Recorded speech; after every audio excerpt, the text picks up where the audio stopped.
Yeah, so on a more personal note then, like I mentioned before, you're involved with a lot of mental health charities, so Mind, Time to Change Wales and Mental Health First Aid Wales. How important is mental health to you and obviously in today's age, do you think? Yeah, it's I've been pretty open in the past, but mental health from my perspective has been a struggle. I've experienced challenges from early childhood, really, particularly with OCD. And I think back then I didn't understand what I was going through, so I didn't talk about it. And I think even 10, 15 years ago, I don't think you could talk about it, and I exerted so much energy when I was I'm 32 now, and I was in my late teens, early 20s, going through university. I just spent so much time hiding it from, whether it's depression, OCD, whatever, from people around me. And other than my wife, my then girlfriend, nobody knew. And I just found that it was so exhausting having to hide that from other people. That was like just as exhausting as going through the mental health challenges. So a few years ago, I just took the decision to share what I was going through. And it's been really, really positive, just how much support I've had from the rugby community and people further afield, really. And anything anybody can do to break down the taboos and change the perceptions of mental health, I think is a positive thing. And that has led me to becoming involved with Torfaen and Blaenau Gwent Mind as the chair of the organization. And we faced a lot of challenges at the moment. Certainly with the pandemic, funding streams have been cut. It's not so easy to connect with people who need help. A lot of the services, or all of the services, are now digitalized. And great though that is, but we're still helping people. There's no substitute for face-to-face therapy. So but from a personal point of view, I've continued to live with these things, and quite recently was diagnosed with bipolar disorder, which made things make a lot more sense with what I was going through over the years. And if it wasn't for the fact that I was able to speak out and get help, I probably wouldn't have got that diagnosis. So with these charities, what work do you do? What does it involve, kind of? So for Torfaen and Blaenau Gwent Mind, I'm the chair. So I'm ultimately responsible for working with the board and the executive of the business to set the strategy, to make sure the organisation complies with charity law, and that all of our processes are professional and meet the regulations of Mind, the national governing body. So my role is quite structural, really. I don't get involved with service delivery. Having said that, we've got a really good team there of dedicated therapists who have done a great job during the pandemic. But my job, as I say, is more structural, really, to ensure that the charity has everything in place to succeed and grow. And I'm really excited with the progress we're making with that. Time to Change Wales, I originally started volunteering for them with a view to doing some speaking obligations, talking to groups, businesses, whatever it is. However, I got involved there just as the pandemic began to really take hold. So a lot of that's been shelved for the moment. So I've not been very active with them, unfortunately.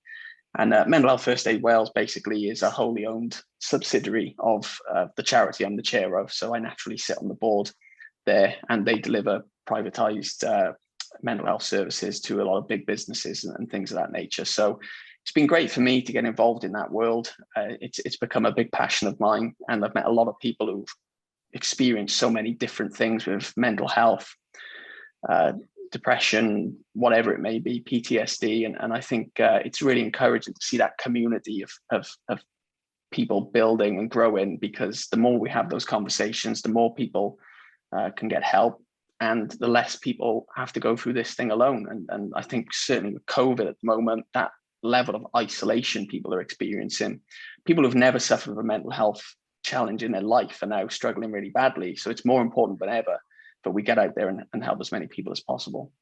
Yeah, well, the work you're doing is brilliant, and I'm glad to hear you're doing well as well. I think that's really cool. Thank you very much.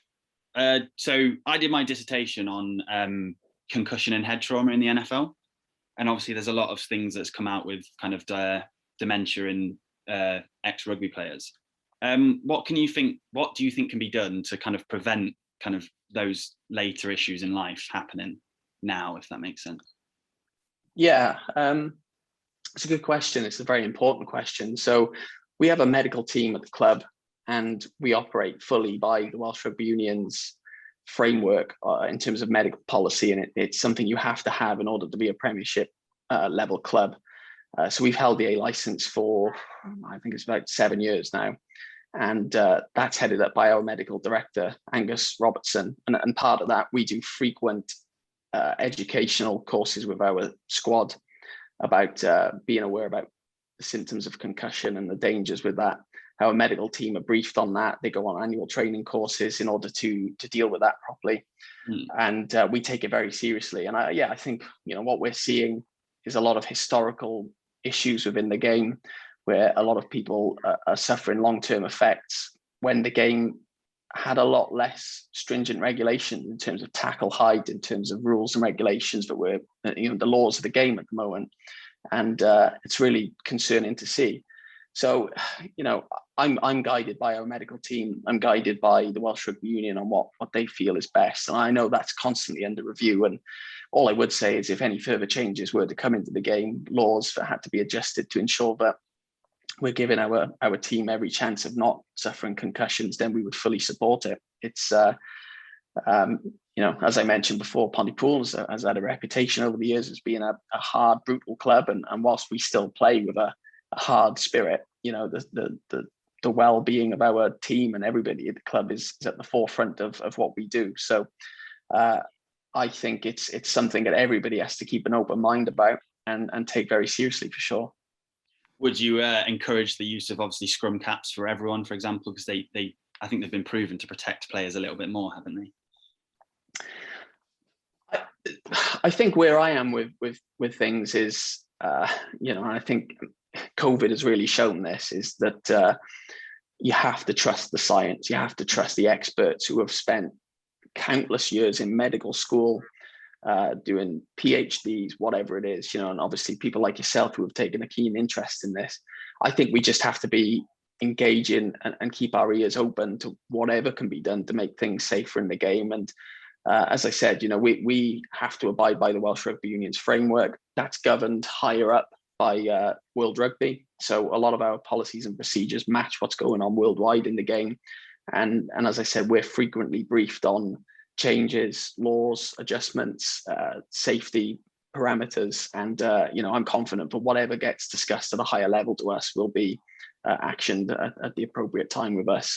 But as I say, I think there are experts out there who spend their whole career focusing on this stuff. And I'm keen that we follow their guidance rather than me give sort of my own opinion. Because like I said, you look at COVID at the moment and I just think, maybe going off topic slightly here, but you go on social media and you see these rallies, anti-vaccine, anti-mask, anti-lockdown, and there's just so much misinformation. And I just think misinformation and a blindness to trusting experts, I think is such a dangerous thing. And I think we're headed down such a dangerous road. So as a business, as a club and an organization, we're open-minded to expert advice, and yet we'd absolutely follow anything that they would enforce on us down the line.